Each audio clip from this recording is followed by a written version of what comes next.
Good evening. I call this regular city council meeting to order on January 27th, 2025 at 6:01 p.m. We do have a quorum. If you'll join me, we'll be led in our invocation by Pastor Beverly Kelly from St. Paul Lutheran Church. Good evening, y'all. If y'all would please join me in a prayer. Heavenly Father, Lord, you are good in all of your ways, and you have told us to ask you for wisdom and that you will graciously grant it. And so, Father, we ask not only for wisdom and discernment for this council, but for all people who lead this community. Lord, would you help discussions to be respectful and really thought-provoking in many ways. And we thank you even now for the workers and the people you have brought here that will be receiving rewards and recognition for the hard work that they do. We ask a blessing on this community, Father. We also thank you for the firefighters that have put out some major fires over the last month or so. And we just ask for your protection and your provision for all first responders, for everyone who calls this place home. We love you, Lord. We trust you, and we ask you to lead us well. And it's in Jesus Christ's name we pray. Amen. Amen. Remain standing. We'll say the Pledge of Allegiance. I pledge allegiance to the flag of the United States of America and to the republic for which it stands, one nation, under God, indivisible, with liberty and justice for all. Thank you. You may be seated. Item number 5 is our citizens' public comments. I'm informed that no one has signed up, so we will move right along to number 6, which is presentations of our employee awards. Mrs. Thacker, our Human Resources Manager, if you would come and make those presentations.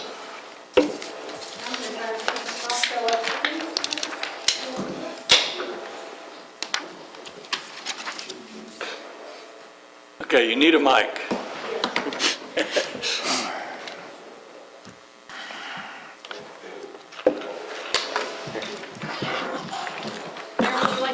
We'll have them step up to you and you can give them your award. Or we can take turns. Let's go ahead and do it. I'm getting the point. Mayor and council, thank you for giving us the That's the shit. Flat.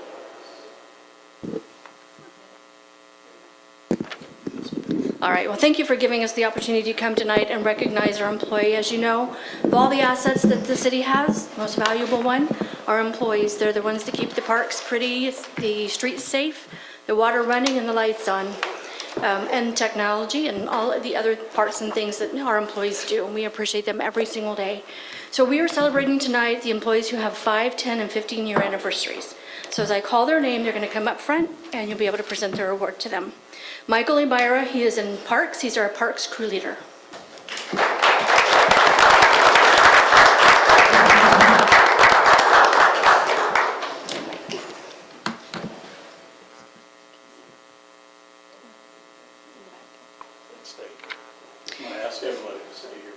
We sure will. Jonathan Velasquez from Airport.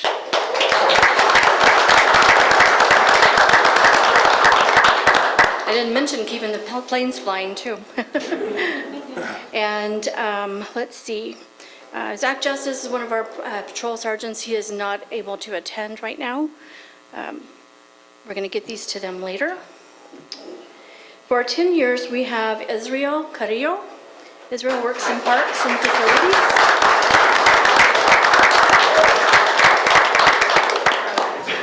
Appreciate 10 years of service. Yes, sir. And from the Streets Department, we have Joe Gonzalez.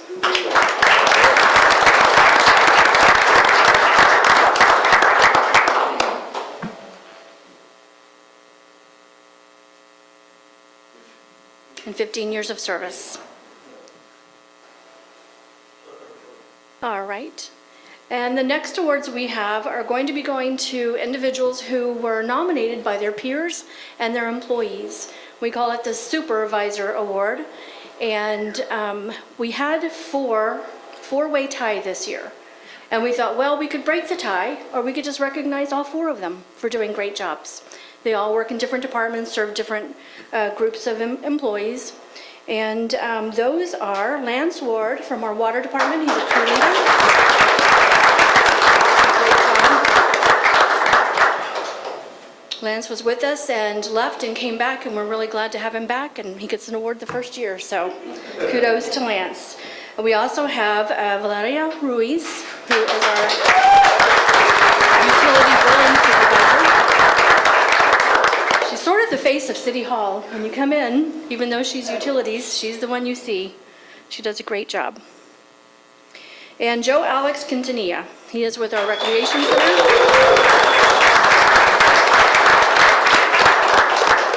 Keeps all the kids straight over there and busy and happy and healthy. We had one more supervisor who was nominated as well, who could not make it tonight, and that is Val Sanchez from the Electric Department. I'd also like to make mention right quick of some of our employees that get the 5, 10-year awards who were not able to make it tonight, but we do want to publicly recognize them. We have John Silva from Streets, Mark Valenzuela from Code Enforcement, Mary Escamilla from Facilities, Cassandra Maldonado from Courts.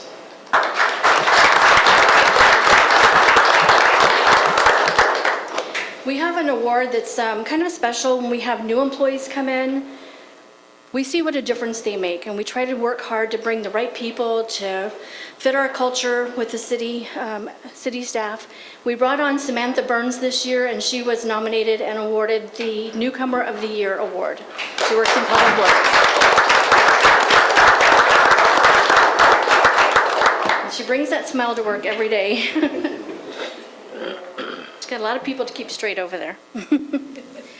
And then we have one last award, which is really very special because it's the employee among all of our employees, 125 full-time employees, about 25 summer employees. This employee rises above and beyond every day when he comes to work. He sets a role model. He works hard. He learns. He teaches. He mentors. And we really have great expectations of where he's going to go. And that's Will Winchester.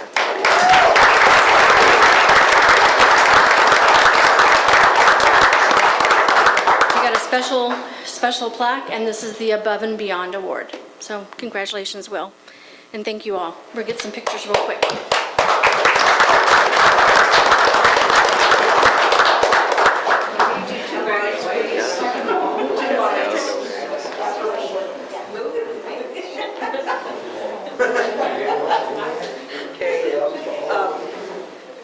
Ma'am, if you can move forward and if you could get kind of between over here. But the main thing is to get people really close together. And if you two city folks can move on that end. Michael, a little bit on the front. Okay, can you see us? Okay. Okay, ready, set, be.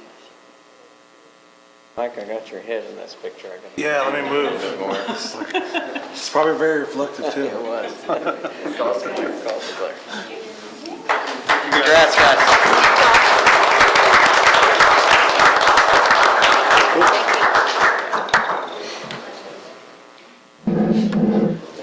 Council, they were voted in by their peers. I just want to say that, and it's really cool because you know, you would think that the departments with the most people, I mean, like PD would obviously have the most winners, but you know, they voted for everybody across departments, which is great because that just shows that silos are broken and we're working together and we're one team. So really awesome and very proud of everybody. And I'll just say, because I know I echo council, we recognize where the rubber meets the road. Thank you, guys. Yes, thank you. Thank you.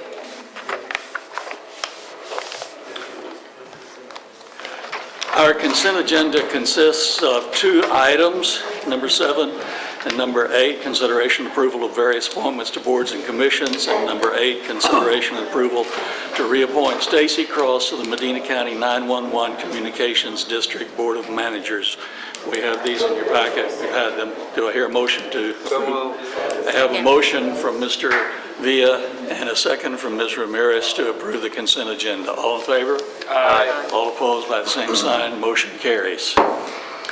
In other business, number 9, We have a specific use permit request from Joe Ruiz Sr., the applicant, for an automotive paint and body repair facility, a 1.13 acre tract of land, more or less, situated within the corporate limits of the city of Hondo in Medina County, Texas, being lots 1 through 7, block 1, west end of the city of Hondo.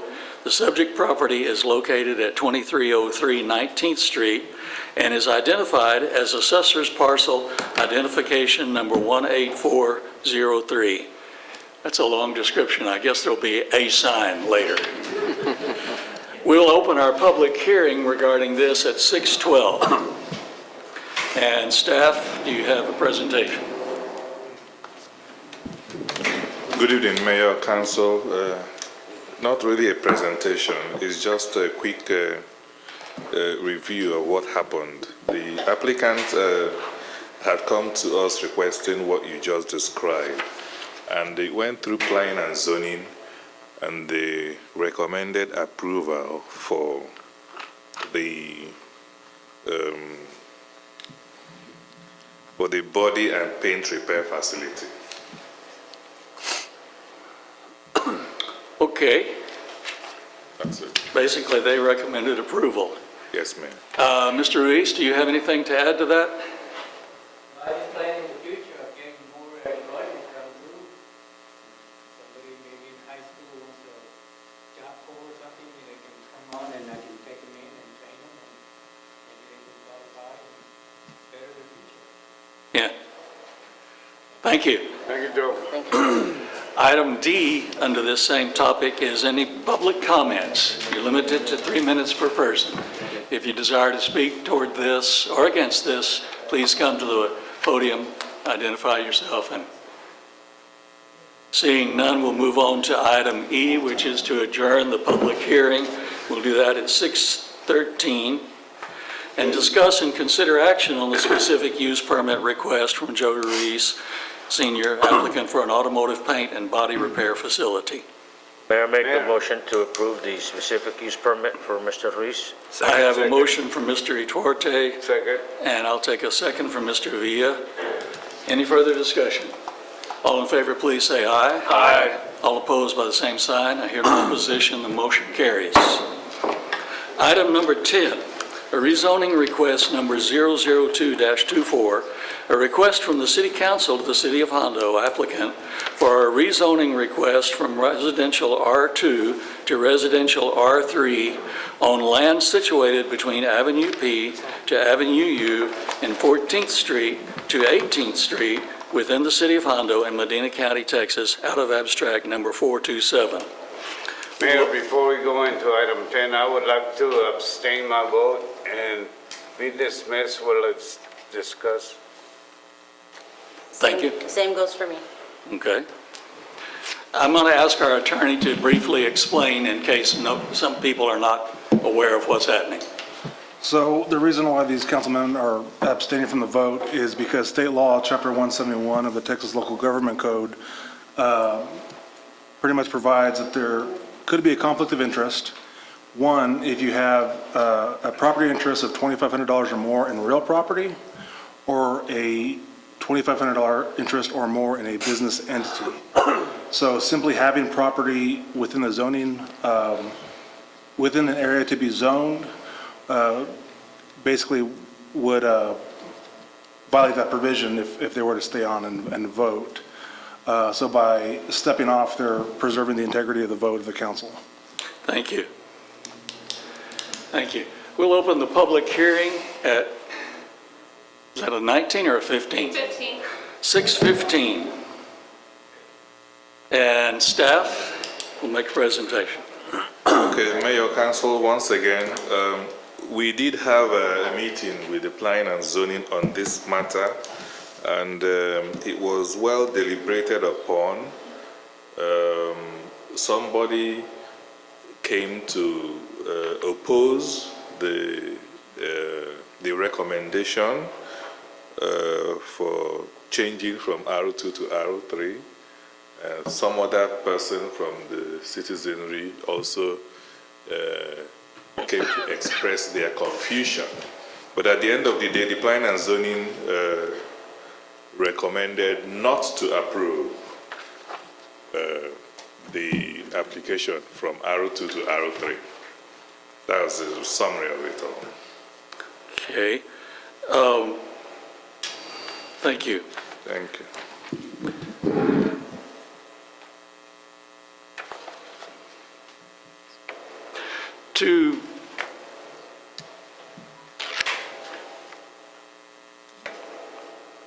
To preclude questions unnecessary during the public comments, Mr. Echosa, could you briefly give a description of R2 and of R3 and the differences and what is allowed and what is not allowed? Good idea. Briefly. I know council is aware, Thank and you. this is for the public. Yeah, thank you, Mayor. So if we can look at the monitors up on our left, we had done this presentation during the community, the town hall or community meeting, but I'm just going to go over it again. We discussed the issues on ground, which is R3 zoning and R2 zoning. We try to define R2 zoning as it is in the ordinance. So the R2 residential district allows dwellings that are designed and constructed for occupancy by one family and located on a lot having a minimum of 6,000 square feet. And on the other hand, R3 zoning allows residential, well, it provides adequate space for a variety of medium density residential development. And this includes a single family residence, just like in R2. It also includes duplexes, townhomes, mobile or manufactured home. We don't have mobile homes anymore, so I would just say manufactured homes. And it also has a same minimum square foot, which is 6,000 square feet. It also allows duplexes, townhomes, triplex, and quadplex. So what this means is if you change to R3, you're able to put up a single family home, just like it is right now. You're also able to place a manufactured home, or if you want to maximize the use of your property, you can place a townhome or triplex or fourplex or duplex, depending on how much money or how you want to go about it. But basically, you have a variety of things you can do on that land. So that's how to look at it positively. Thank you. At this time, we'll entertain public comments. If you have something to comment, yay or nay, on this process, please come to the podium and identify yourself and tell us where you live. And we're limited to 3 minutes per person.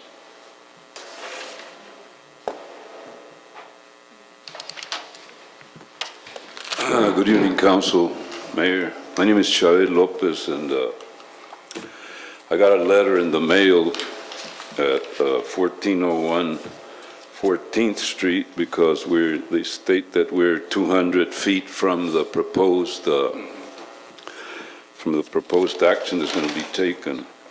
And first of all, I want to say that the majority of the people that live in that square that wants to be turned into R3 is majority of are Mexican, Mexican folks that live there, the majority, about 99%.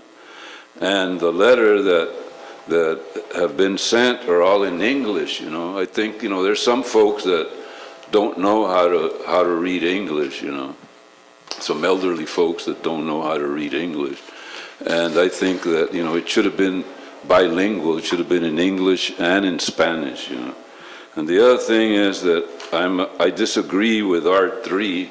At the beginning, I thought it was all right because the way it was presented, that they wanted manufactured homes in that area, which I agreed with because some folks don't have the money to build a house, and a manufactured home is cheaper. But then after looking into it, I saw that it was going to create gentrification, and gentrification, is changes the character of the community, of the particular neighborhood.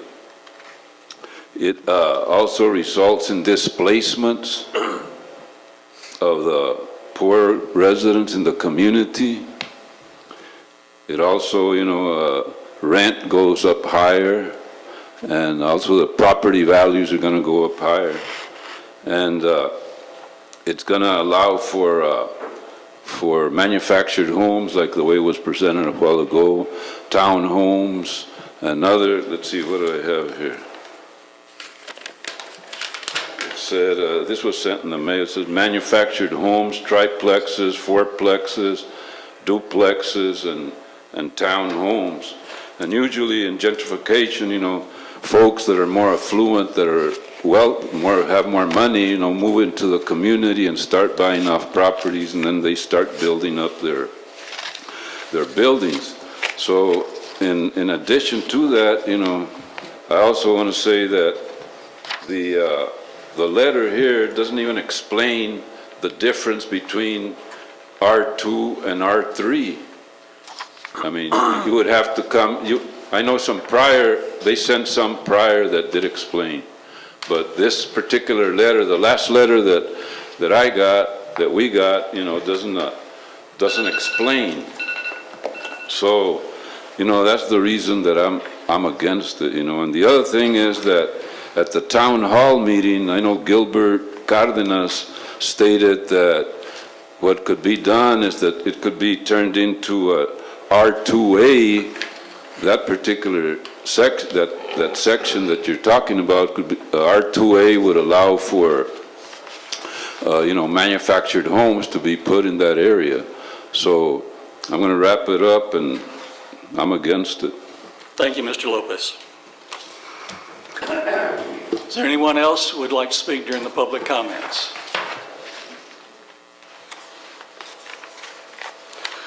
If not, we'll adjourn the public hearing at 6:24 and move to discuss and consider action on rezoning request number 002-24.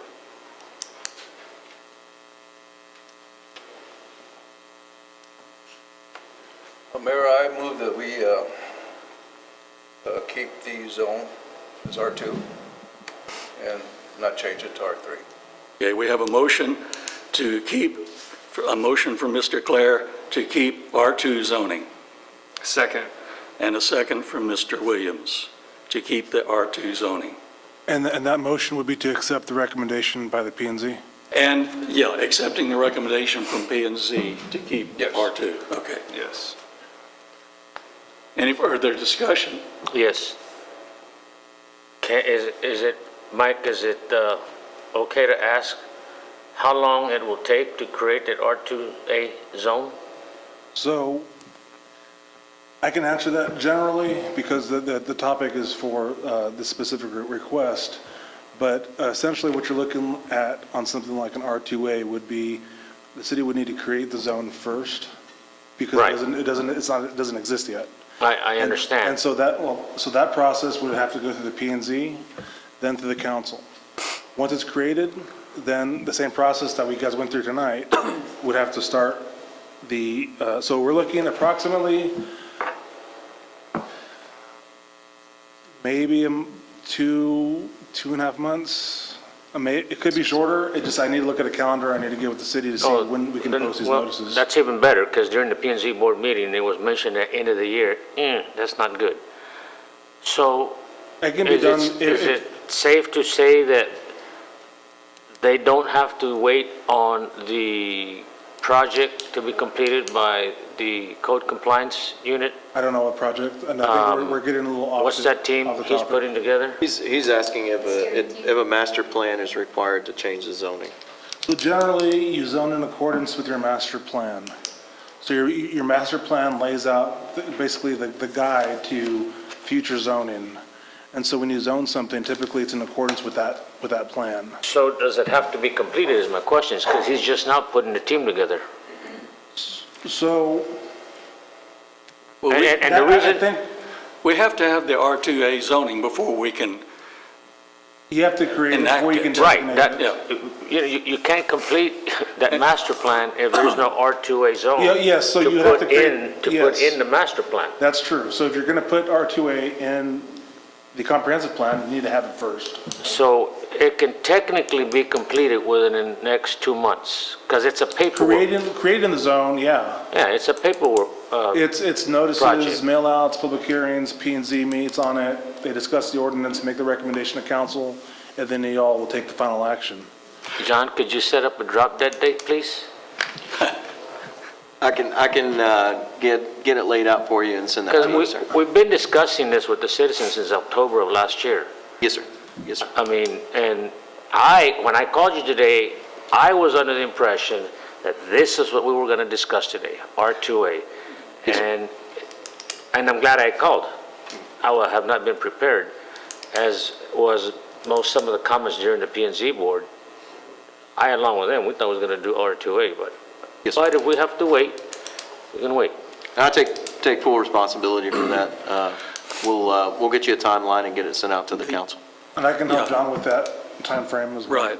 But the question before us tonight is simply R2 to R3. Yes, sir. These other issues that are involved arise from the whole request and everything, they will take time to work out. Any further discussion? I want to point one more thing out. We've approved special use, right, for some manufactured homes Specific in the use, past. yes. So, Oh, yeah. so regardless of how long it takes, those requests can always come through the P and Z and then to council. We've done that. Yeah. For variance. Mayor, I don't know if this is proper or not, but in order to save time, money, and resources, my vote's going to remain the same, not to change it from R2. I mean, I know it hasn't come before Well, us. yeah, and But just in hopes of trying to save time, money, and resources, it's going to remain the same. Well, and on that note, I mean, I would actually vote for it if it was just mobile homes. And my opposition is for multifamily houses next to somebody who has a single-family home. But I appreciate the opinions, but in terms of our question before us tonight, is there any further discussion of No. going R2 to R3? If not, I will take the vote. All in favor of the motion to approve, to agree with the planning and zoning. Can you restate that? You're taking the planning and zoning recommendation of not approving R3 zone and keeping it R2. yeah, Right. be accepting it. Right. All in favor of that motion, please say aye. Aye. All opposed by the same sign. I will abstain. No, because the action is to either approve it or not. We won't have a quorum. Thank you. It's, I hear two in favor, and your vote is what? Abstain. The agenda item differently. Abstain. I'm not going to vote. I need an attorney's opinion on abstaining. How so? Oh, okay, so does what I said earlier? No, we have two. We have two in favor of the motion and one abstaining. Okay, so generally when you abstain, you have a reason to. Generally, it's reserved for people that file their disclosures, as these two councilmen did. So there would be, You stated I didn't have to fill one. I felt that I should have, but you're the attorney, so I will take your legal advice, and I will abstain. well, I said regardless, I can only advise on the process. So, if there isn't a vote, then, and there isn't enough, then the action would die. But the disclosure, the Chapter 171 conflict of interest only applies if you have a property interest in the area to be zoned, or you have an interest in the business entity within the area to be zoned. Chapter 171 doesn't make any other types of conflicts available to it under that provision.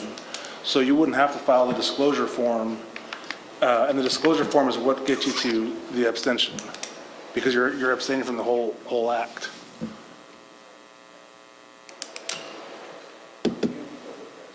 So you're telling me I have to vote? I mean, you're on the, you don't have the disclosure, so you can vote. I'm not going to tell you what you can or cannot do. I can only advise. If it dies, then we're going to have to come back and do it again. Well, right? I mean, It won't die. yeah, It's not gonna die. We don't, it would, just two people, it won't die? Well, it will be lack of an action. Okay, so with those folks being recused, There's not a tie, so you wouldn't be able to have a tie-breaking vote in this. right, So, but yeah. my question is, does it affect our quorum? Would it die? Because two would be a I will vote. majority Because of the quorum. The quorum, The quorum is still here. the quorum is still here. It doesn't affect the Right. quorum. Okay. It just doesn't get it sufficient enough votes. The mayor? But, no, he can't vote. You can't vote unless there's a tie. Yes. But you have 2 noes, so that's enough votes. Out of a 3 quorum, 2 out of 3, I choose not to vote. I read nothing in the charter that says I have to vote. I checked it today because I had made up my decision before walking in that door. Well, But if you're telling me in order to meet the definition of what should be done and shouldn't be done, you define it to me as such and I will vote one way or the other. so unless you have a It's conflict, dilatory. yeah, unless you have a conflict of interest, you're still allowed to vote on the matter. So if you don't fall into that Chapter 171 area of the conflict, then you can still vote. Abstaining from, now you raise an interesting point, there's only 3 of you voting, right, at this moment. So- So a majority out of the 3 would be 2. The email that I received months ago, Mike, from Richard Littner, out of the same firm as you. So you're telling me right there Yes. that of the same reading that both of you read, he had already given me one legal opinion. You came in, here we are, and 5 months later, Well- and you are defining that opinion differently from the same attorney that read it at the same law firm.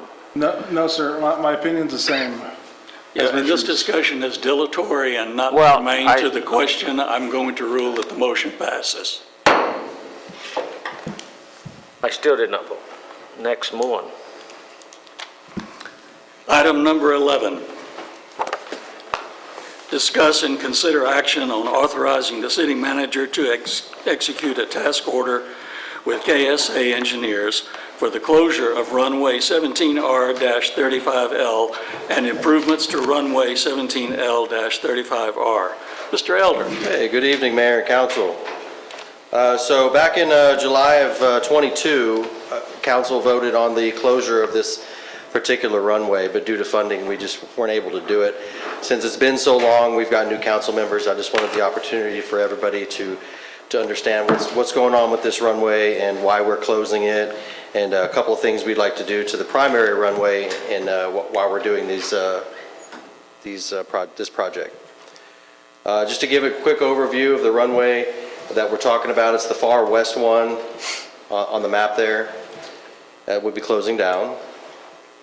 This is an operations report for 2024. It's kind of hard to see. I think this is 236 operations out of 17,000 or so. So it's about 1.5% of our operations. So it doesn't get much use. Can't see that far.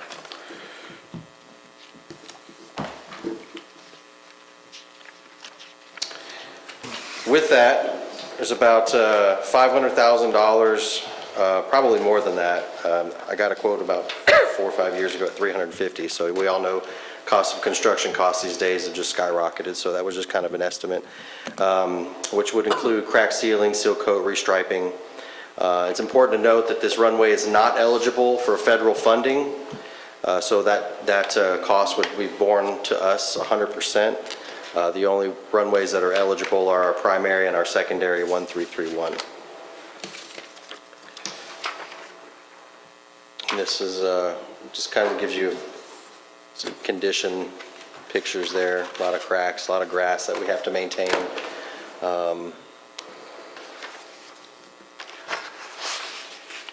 Some benefits of closing the runway, obviously costs. We don't have to maintain it anymore. We'll probably maybe still try to keep the grass from getting a little too crazy, but we won't have to obviously seal coat or do any major reclamation to it. It also opens up the land on both ends of the runway for future development. I know there's been a lot of talk over the years about developing that property just north of the rail. It will also open up the northern property for some projects that we have in the pipeline as well. So when we close that runway, it affects our primary runway because it is a left and a right. So if we close this runway, we essentially have to remark our primary. We have to take those left and rights off, and we have to shift the numbers down. We have to change our center line markings. We just have to do a lot of cleanup and a lot of restriping.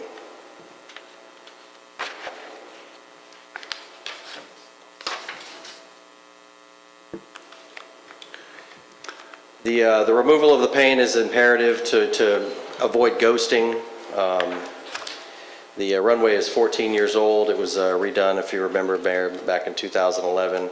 So it's a little dirty. It's not quite as dirty as this one. This is our east-west runway. You can kind of tell that moldy, contaminant that gets on the paint, and you kind of see the difference. It's not quite there yet, but it'll eventually get there. So this is a good time to clean it up.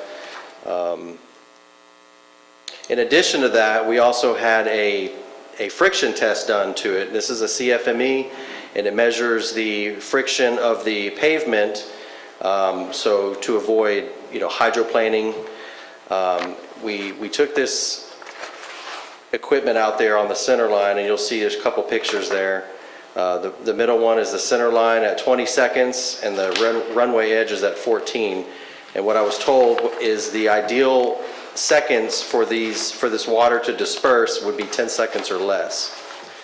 And as you see, it took 20 seconds on the center line, which is the most important, and 14 seconds on the edge.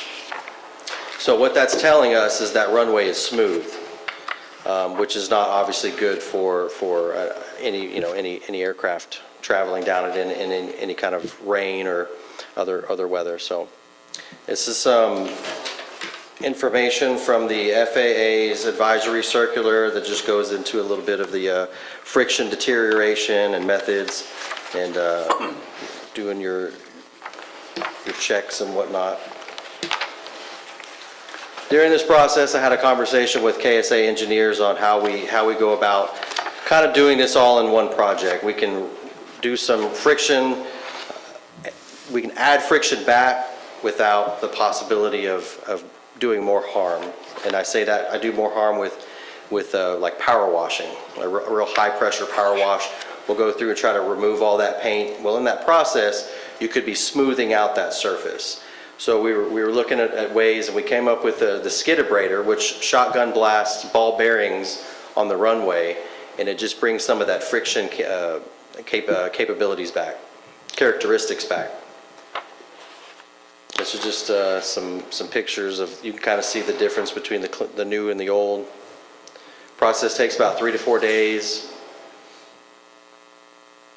And again, it'll accomplish two objectives. It'll remove all that paint, contaminants, and it will add back some friction to the runway. Like I said, pressure washing alone, it's only going to remove the contaminants, may leave ghosting, and could possibly do more harm than good by polishing the runway. Here's some cost estimates on doing the skidabrator friction. And then the other option we discussed is runway grooving. Now this is really what you see on most airports, is grooves, but this is a big cost. This is about a $350,000 on the estimates I got over the phone, 2 to 3 weeks, and this won't address the removal of the paint or any of those contaminants. It's just going to cut grooves into your runway. It's a great product, but it's very expensive. And KSA tonight we'd like to take action on executing a task order with KSA to put together this package and put everything out for bid, basically be our representative. And once they get those bids back, then will that come back to us? Yes, sir, that'll come back to council for approval on the project. But we do have funds set aside already with the, Yes, so the bill, bipartisan infrastructure law grant, so we did the taxiway project, and we used that project as a reimbursement through this bill. And so that's what we'll use to pay for this runway closure. Like I said, we didn't have the money back in 2022. KSA estimated it would be about $130,000 to shut down the runway, and we just didn't have the money at that time. Now we have funding to do it. That's why I'm bringing it back now. But it'll cost how much now? I don't know that answer yet until the engineer puts it out for bid. They'll provide us a EOPC, estimated opinion of probable cost. I can probably give you some rough numbers. I mean, we're at 130,000 them, maybe add 3 or 4% to that, plus the skid abrader. So we're probably looking at 350,000. well, the other savings will be on not needing to keep that other runway up. Correct, yeah, which we are required to do to meet our grant assurances. Hey, Ryan? Yes, sir. On the second page here, so the services and the fees that KSA is charging this time, didn't we already pay them once for engineering fees? No, in 2022? No, we never executed a task order for the project. They sent the proposal to us, and then Mr. Albert decided not to move forward with it. So the engineering fee is going to be $29,878, That is correct. and then whatever else is going to Plus entail. whatever the project cost will be. All right. Motion, Mayor, will you entertain a motion? I have a question. How many square feet is that runway we have to refurbish? 6,000, well, it depends on there's different options. I would say that we would need to do at least the 6,000 by 80. So there's 240,000 square feet, 480,000, or 600,000. Oh, that's the total, hold on, that's the total cost, all three of those? Yes, that's depending on your, because you don't necessarily need to add friction to maybe like your last 20 feet on the other side. I got you. Right, because there's no tires running on that. So it would just be one of those? I would say probably option 2 would be the best option. The 6,000 by 80 feet, because we don't really need the 20 feet. And on the other side. engineers will give us a definitive answer on that. That is correct. Okay. In the I guess the friction recovery, the skid abrader, whatever that's called, is that, I mean, it says many airports are doing the grooved runways. Which costs more. And I know it costs more, but I'm saying, I think this method is a little, sorry, I'll let you finish No, the question. is that like putting a Band-Aid on it, or I mean, No. should we do it right first? No, it's not putting a Band-Aid on it. Okay, Yeah. it's effective. It is effective, yeah. It's a little, I think it's a little newer. It hasn't been used as much as grooving, right? It's been around a lot longer. Okay. The skid abrader is probably somewhat of a newer methodology, but it's definitely a lot cheaper. And again, it accomplishes two things. It removes the paint, whereas we would still be paying somebody to come in with a high-pressure washer to remove the paint anyway. Then do that. And then, so it kind of accomplishes both objectives. It's costs a little bit more, right? It's probably double what it would be, but it brings that friction characteristic back. Okay, so how long does that last versus the groove? Like, how many years can you get out of the I'll have to skid get back to abrader you. versus the grooving? I would imagine both of them have to be redone periodically. Well, the grooving would last substantially longer, I would Okay, so imagine. that's Yeah, why I'm. but I don't know that exact number. Okay. Yeah, I'll have to get back. I'll get that number for you. Is it possible that our engineers will recommend one over the other? Well, the recommendation is to go with the skid abrader. Oh, okay. Yeah, Already, okay. already, yeah. So we have before us And I want to say that's because of cost. Yeah. It's mostly because of cost. right. But I'm looking at like long-term Sure, costs, sure, yeah. like, are we gonna have to you know, is this gonna, if one lasts 20 years and the skid abrader lasts 10 years, then, When do we and have it's to do it? double, then it's the same, you know? When do we have to do it again? Yeah, I'm sure we can ask the KSA to take a look at it and give us an idea on both. I'm sure they wouldn't mind. Yeah, I'll get that, I'll send that as an email to John, and then he Okay. can disseminate it. That was a recommendation by whom? KSA, yes. They've used skid abrader before, and they do speak highly of it, but it's definitely not going to hold a candle to Runway grooving by any means. But again, it's just, you're looking at a $500,000 bill versus maybe a $350,000. I would entertain a motion then to approve the city manager to execute a task order with KSA engineers to prepare the project documents for initiation of the bid process So moved, in the amount of $29,878. Have a motion from Mr. Duarte Second. and a second from Ms. Ramirez. Any further discussion? So we're just voting on the engineering. Right.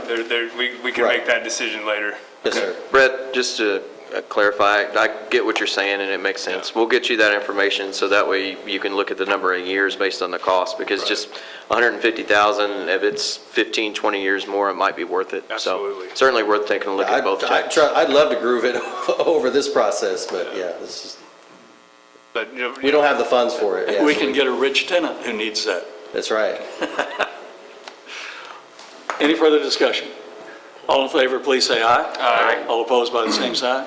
Hear no opposition, the motion carries. Thank you. And Mr. Elders can stay with us.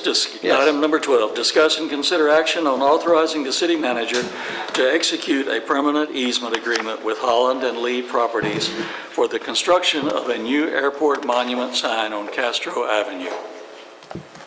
Yes, thank you again. So we initiated an RFP for the reconstruction, the resurrection of the airport sign that sat at Highway 90 in Castro for many, many years, right?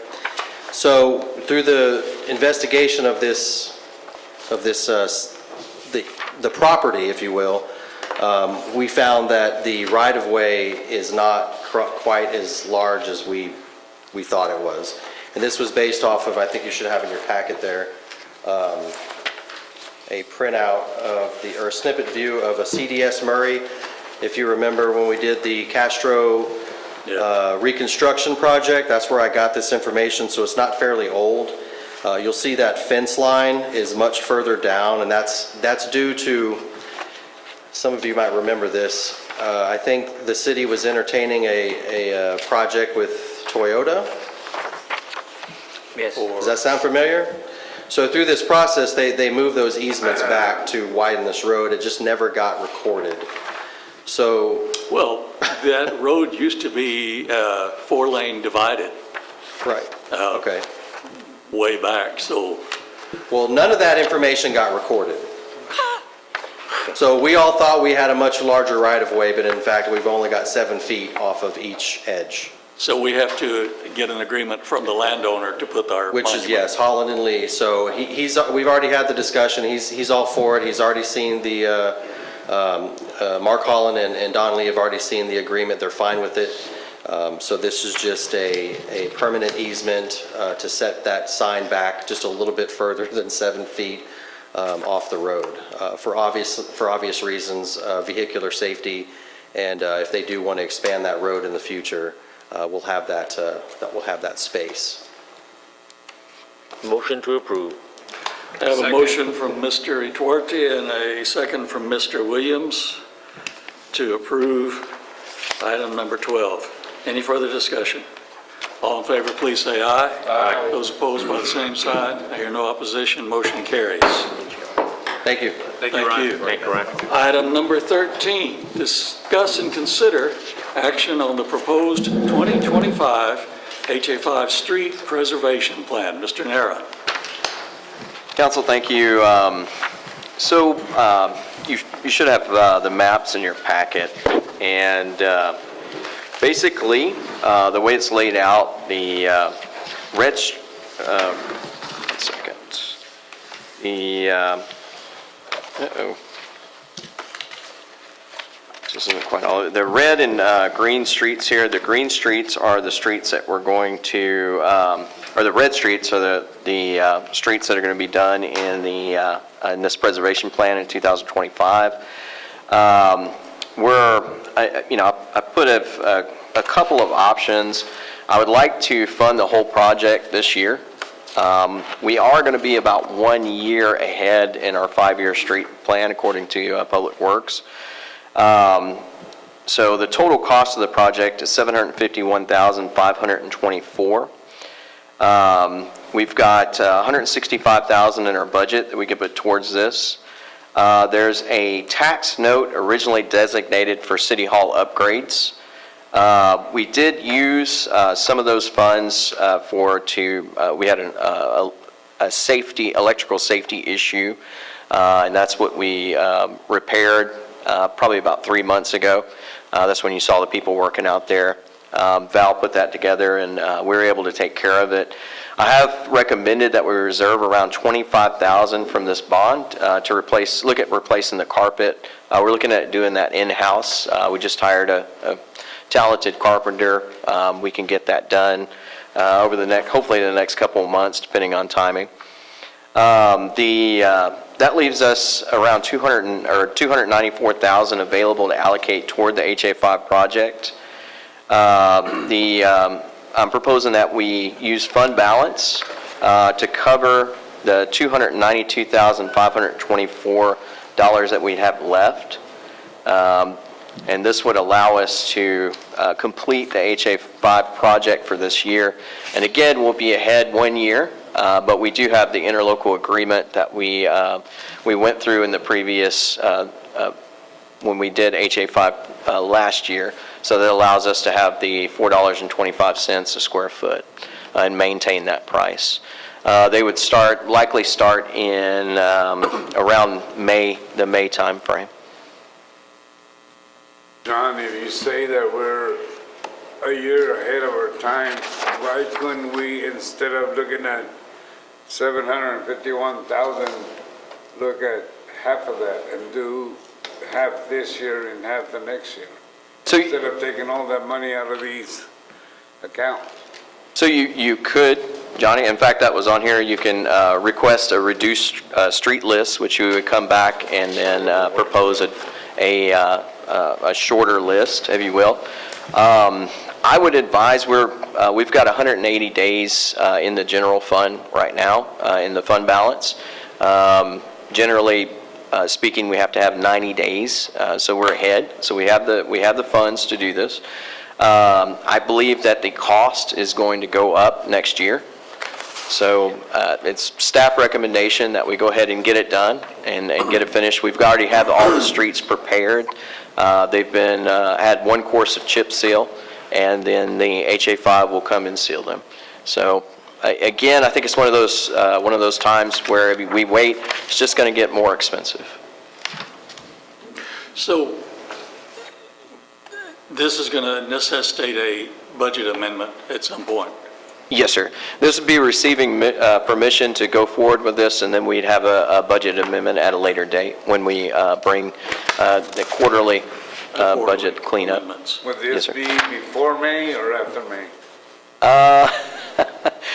I'm not sure. It really depends on the schedule of Hallberg. I guess you know where I'm coming from. Yes, sir. And I do want to say this, that the tax notes for the City Hall, originally, I understand what they were for. It's just the amount of, I believe it was originally around $400,000 that was given towards the City Hall. Unfortunately, the cost, just the engineering and architecture alone needed to kind of look at doing something like this. It would be around that much, if not more. So potentially. So we took a look and we looked at the safety items, i.e. the electrical cabinets were terrible. So we got those done. We're looking at the floors. Again, a lot of this, that's why I kept proposing that we keep the 25K, because we can do a lot of this in-house. So, we're going to put new floors out there. We'll take a look.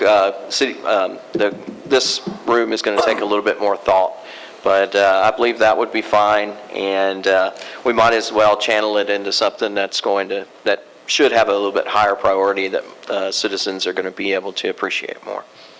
Hey, John, so the Yes, sir. streets that are not highlighted, and I'm looking on the north of 90, or both sides. So the streets that are not highlighted at all, green or red, those have not been worked on. That's correct. And So- And I believe three of us asked this question during the last cycle of this. And I'll use Avenue R for my example. Why did we just fix a piece of it in front of Torres Park and one block over headed south? Instead of the whole Avenue R? I'd have to take a closer look at it. I don't know off the top of my head. I know, Mr. Tarte, that they chose roads that we could apply the HA5 without doing a FDR full depth reclamation. And moving forward, our street plan is going to be a lot shorter. There's going to be a lot less streets because we're going to have to do a lot more work to the streets. Now that you mention that, Avenue R needs to be dug up and repaved. Yes, sir. The rest of it. That may be why that part's not The rest of it. included, yeah. That answers my question. Right. Yes, sir. Because we can, unfortunately, with HA5, it's great on roads that aren't quite at that level of degradation. Mayor, I'd like to make a motion to approve this request as submitted by the city manager. The HA5 street preservation plan. Okay, It doesn't have a proposal motion here. yeah, I'm looking for a little more definition. Well, Just go over the cost. 3 line items.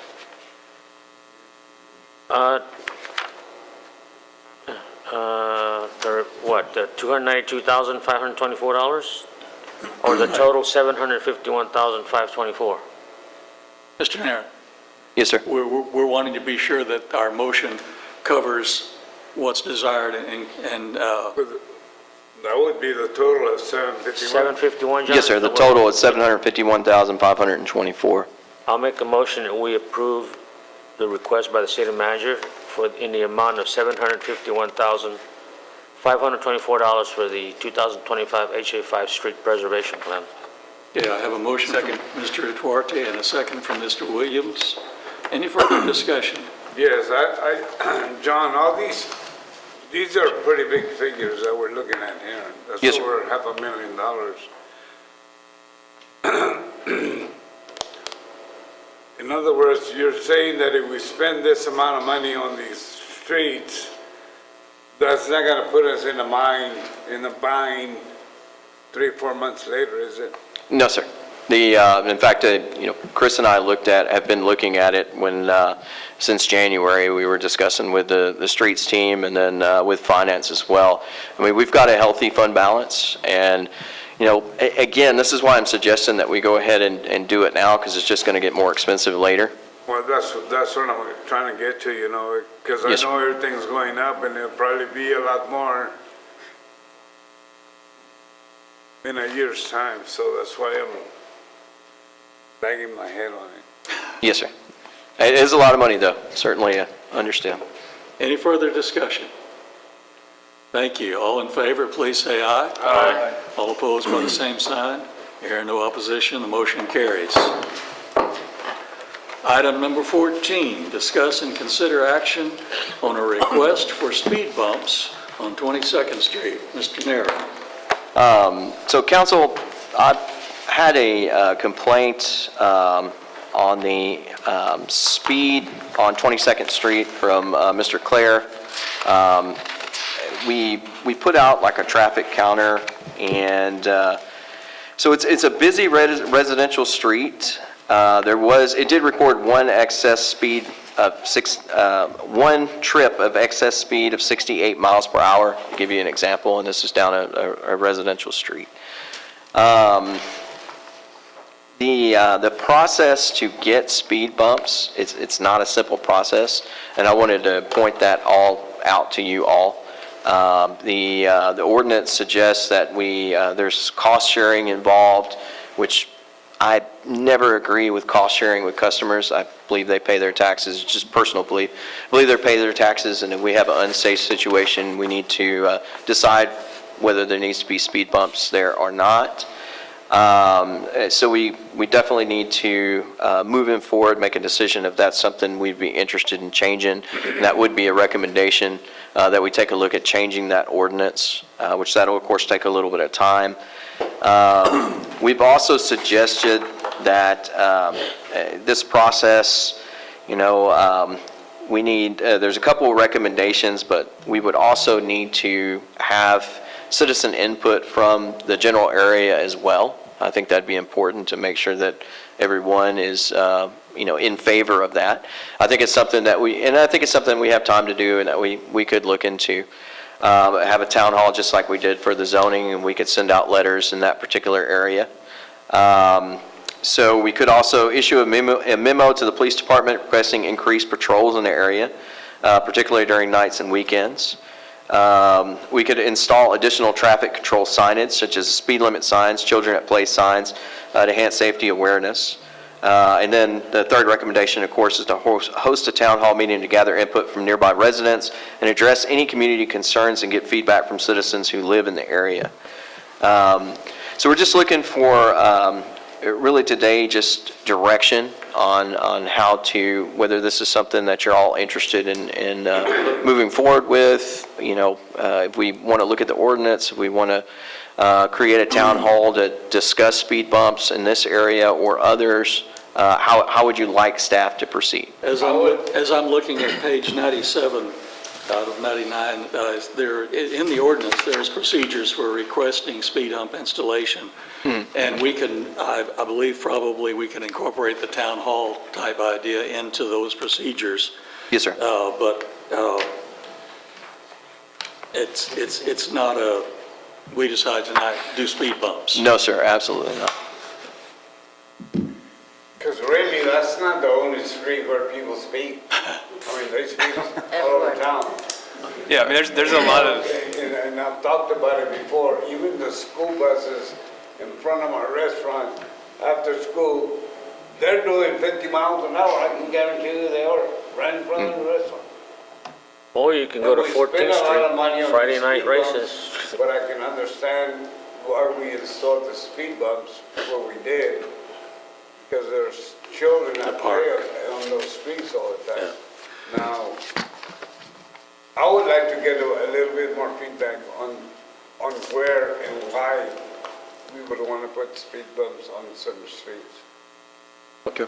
John, as you and I discussed earlier, and the chief does have information about speedsters on 14th and 15th Street, Friday night races on 14th Street alone. One incident of 68 miles an hour, one incident, I guess however long that study took, well, we can go sit outside right now on 14th Street and we can enjoy about 5 or 6 of them, zooming by. And then they do the quick turn here on Avenue M and hit 15th Street and just hit it again. Friday night races. Well, today's Monday, so we can do Monday night races. Pick one. Yeah. But the speed bumps, we need them at the parks. We need them at the baseball fields on Avenue M, that little stretch. We need them at Memorial Square. They're coming down northbound on Avenue M around that turn, that S. They're doing 55, 60 miles an hour right at Memorial Square. The south exit, the north side of the nursing home, in order to beat the stoplight or get around a stoplight, you hang right there on 21st Street, and you're going to do about 45 miles an hour from there to the turn.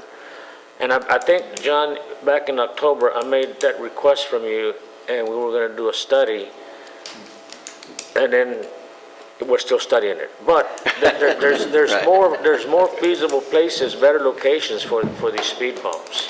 And that would be a, direction I could receive from the council is to, take a closer look at speed bumps throughout the city and then create a kind of a plan, have staff get a plan, so that way, because one of the things we don't want to do is we don't want to just put speed bumps in one place when it's needed elsewhere. Right. So, we could get an idea, we could get some feedback, we might even solicit feedback through social media, and ask where people think speed bumps need to be. We could even ask, whether you want speed bumps or not. I mean, some people absolutely hate them. I look at our current layout it's a grid layout. And we've got really, really wide streets, probably twice as wide as most cities. I've seen upwards of like 36 to 38. It invites speed.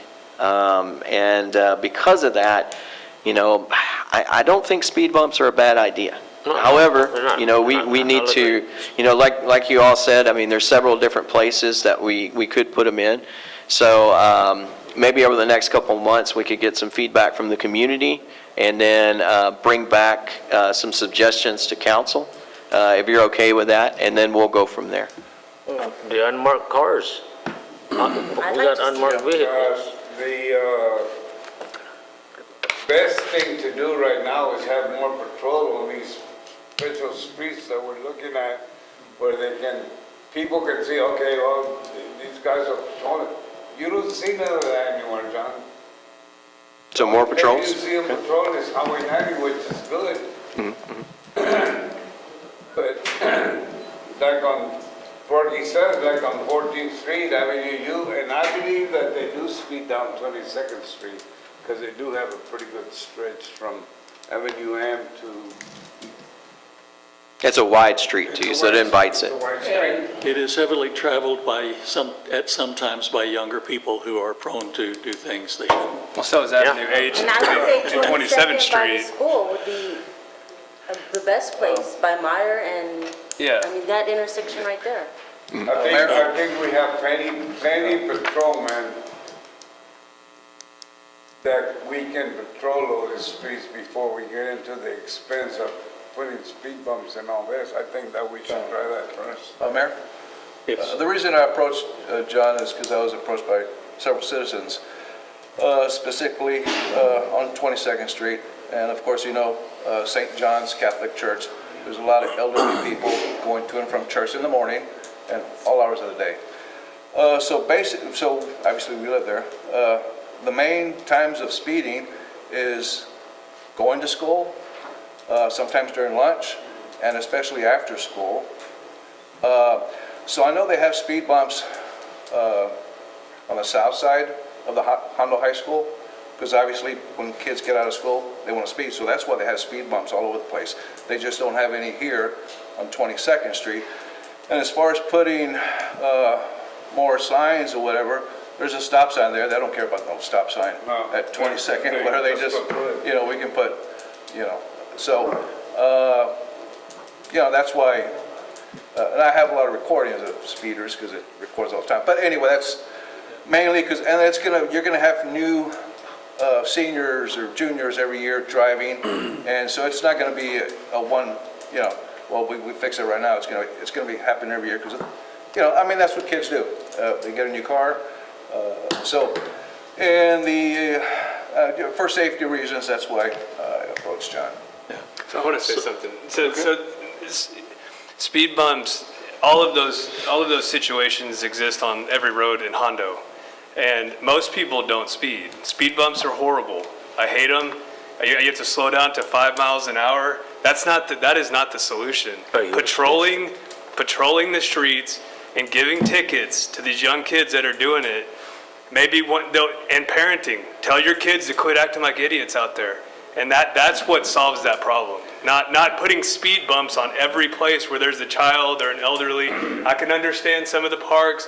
On 27th Street, yeah, it's right there. That's right there next to the school. But there's a huge stretch of 27th Street that is way more, that has probably traveled way more than 22nd Street. And then Avenue H, I've gotten complaints on Avenue H from a lot of people to put speed bumps in, and we never did it there. I'm just saying, we can't put speed bumps up everywhere to make this town safe. We need to patrol. I just want to say one more thing, Mayor.